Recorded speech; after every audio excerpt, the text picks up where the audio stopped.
Welcome to Unleashing Happiness. I am your host, Cecilia Hendricks, and not really surprisingly, I am super excited about what we're going to talk about today. As we continue on this series that we are reviewing Neville Goddard's Your Faith is Your Fortune, we are actually getting to the part where he's talking about crucifixion and resurrection. So this is chapter 12 of Your Faith is Your Fortune, which I have shared. If you are either new to Neville Goddard or you've been trying to follow him and just have had some, I guess you could say, like concerns with figuring out what the heck it is that he's even talking about, I want you to know that you're not alone. I think these teachings are very enticing to a lot of people, right? Like these are essentially law of assumption, law of attraction, saying what you want, you can actually have. You can align to a life that you really love. You can feel fulfilled when you wake up. You can have an intention that you focus on and actually achieve like all these things in life that you want to have. And I've watched this play out in my own life. It does not mean that everything is always hunky-dory and there's never any kind of problem or never anything that ticks me off or maybe a way that I behave that I would prefer not to behave. That kind of stuff still happens. But overall, I am so much more fulfilled in life. I feel so much better about the person that I am and the person that I am for others, not just myself, and the life that I'm leading. And you can do this through these teachings. But I think sometimes it can be confusing to figure out what it is these teachers are talking about and how you can practically apply it to your own life. And that's a lot of what we're going to be talking about today, is not only understanding the crucifixion and the resurrection according to Neville Goddard in Your Faith is Your Fortune, but also how you can use that in your own life to understand the processes that you can go to become a new version of yourself, to become this ideal version of you, to feel happier, to have more joy, to live a life that is actually in accordance with the way that you want to live, and learning how to refocus your attention on the intentions that you have to get to your goals. And let me step back here just a minute, because I'm actually going to read a quote from Neville Goddard's The Power of Awareness, which is a book that I'm sure I'll go through as well, because I also really love that one. But I just want to read this one quote from there. The great secret is a controlled imagination and a well-sustained attention firmly and repeatedly focused on the feeling of the wish fulfilled until it fills the mind and crowds out all other ideas of consciousness.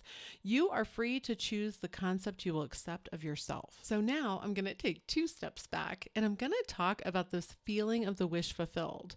So when you are looking at a change that you want to make in your life, everything comes with a feeling. When you naturally feel that you are something, it's a knowing, it's a relief, it's a comfort. There's just something that you know about this version of yourself. That's a state. So when Neville says that you're dwelling in a state, that's your identity. It's a thing that you believe true of yourself. So if you're new here or just need a reminder, all of these beliefs of yourself build up to your identity. And your identity is going to shape the behaviors and the habits that you continue to have every single day. If your identity is rooted in being a parent and you see yourself as a parent and a good parent, there are certain things you're going to do that someone who did not see themselves as a parent would do. Like that's just the way that that works. The same as someone who believes true that they are very loved and desired and cherished by their spouse or partner is going to have different behaviors of someone who is desperately seeking the love of another person and feels like they're being ignored or not treated in a way that they'd like to be treated. Those behaviors are stemming from your identity. Your identity could also be called your state and what you're dwelling in. And so when you're starting to make changes within your life, you are placing your attention on either the having of something or the lack of something. When there's something that you want, those are kind of the 2 things. Do you have it or do you not? What is your belief? How are you behaving? Where are you dwelling repeatedly? And something that I have found really helps connect to this desired wish fulfilled, right? When you are saying, okay, I would feel XYZ way if I had this thing that I wanted, and you're trying to continually return to that feeling so that you can essentially bask in it, so that you can rewire your brain to look for that type of opportunity in your life. And essentially then your subconscious says, okay, this is what we're going to seek. This is what we're going to go after. Our behaviors, our habits, our goals are all going to shift to this, and you have an intention to behave in a certain way each and every day. And that's where a habit loop comes in, and getting better every single day. How can you return to this feeling consistently and remain focused on this intention that you have. And I'm going to give an example to make sure that I'm being clear. Let's say that you want to find a partner and you want to have a loving relationship within your life. So that is your end goal, to have this loving partner. So then your intentions each day would align to that goal and that feeling. How would you behave each day? So let's say that currently you realize that what you're doing is you're checking your ex's Instagram 15 times per day to see if they're dating someone else. And you say, well, is this truly aligned to the way that I want to feel? Would I, in this ideal self, would I behave this way? And if that answer is no, then it's like, okay, then how can I behave differently? What is a way that I can get better each and every day that's more aligned to this person that I want to be? Those are your intentions. So when you focus your intentions there, then you start to build and become this person that you want to be. So maybe one day your intention would be that you're only going to check the Instagram twice. That is still improvement. So your focus and intention of that day would be, I will check Instagram twice. When I have the urge to check it outside of that time, I'm going to go take a walk. I'm going to get a drink of water. I'm going to do 10 jumping jacks, something to get your mind off of that. So you're going to start interrupting your habit. And I say all of this to say, because as I return to your faith is your fortune, we're talking a lot about essentially dying to the person that you are. This old version of yourself is not going to actually follow you into the new version, because if you're this loved person, you're still not going to behave like the desperate, I need my ex person. That's what I'm trying to explain here. And I would love, if this makes sense, to either leave me a comment if you're listening on YouTube that, yep, you've got it and it makes sense and I'm being clear, or hey, I need you to explain this in a bit of a different way, or this just isn't really clicking for me. And if you're listening on a podcast hosting platform, feel free to shoot me an email. I love to get the feedback just so I can understand that what I'm sharing is making sense and it's helping you in your journey. My email is unleashinghappiness@ceciliahendricks.com. And if you need assistance in kind of this mapping out of your intention so that you can be focused on your ideal outcome and this wish fulfilled, so it truly crowds your mind, I do have a guide that I'll link down below. I recently just published it. I think it is absolutely phenomenal. I'm getting the best feedback on it. And it's truly set up to make sure that you return each and every day repeatedly to this wish fulfilled. It helps you outline exactly how to get there, how to figure out what it is that you actually want and the things that you would stop doing. Take a look at yourself and then really focus on your intentions. So I will leave a link to that down below. And now I'm going to jump into reading your Faith is Your Fortune. This is actually chapter 12, and I'm going to read quite a bit because I think he explains it in a way that is brilliant, and I just don't think I would do a very good job trying to summarize this. So I want to make sure the message comes across and how it ties to intention building and intention setting and intention focus. The mystery of the crucifixion and the resurrection is so interwoven that to be fully understood, the two must be explained together, for one determines the other. This mystery is symbolized on earth in the rituals of Good Friday and Easter. You have observed that the anniversary of this cosmic event, announced every year by the Church, is not a fixed date, as are other anniversaries marking birth and death. But this date changes from year to year, falling anywhere from the 22nd day of March to the 25th day of April. This movable date should tell the observant one to look for some interpretation other than the one commonly accepted. These days do not mark the anniversaries of the death and resurrection of an individual. Seen from the earth, the sun is in its northern passage, appears at the spring season of the year to cross the imaginary line man calls the equator.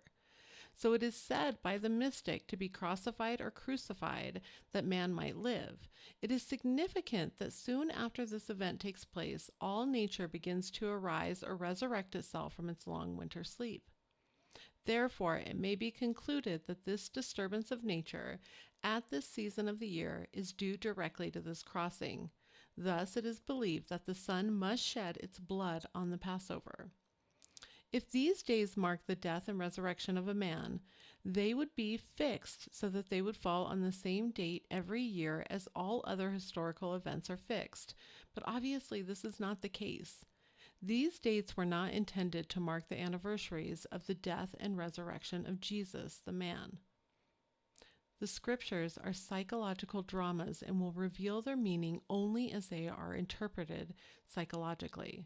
These dates are adjusted to coincide with the cosmic change which occurs at this time of year, marking the death of the old year and the beginning or resurrecting of the new year or spring.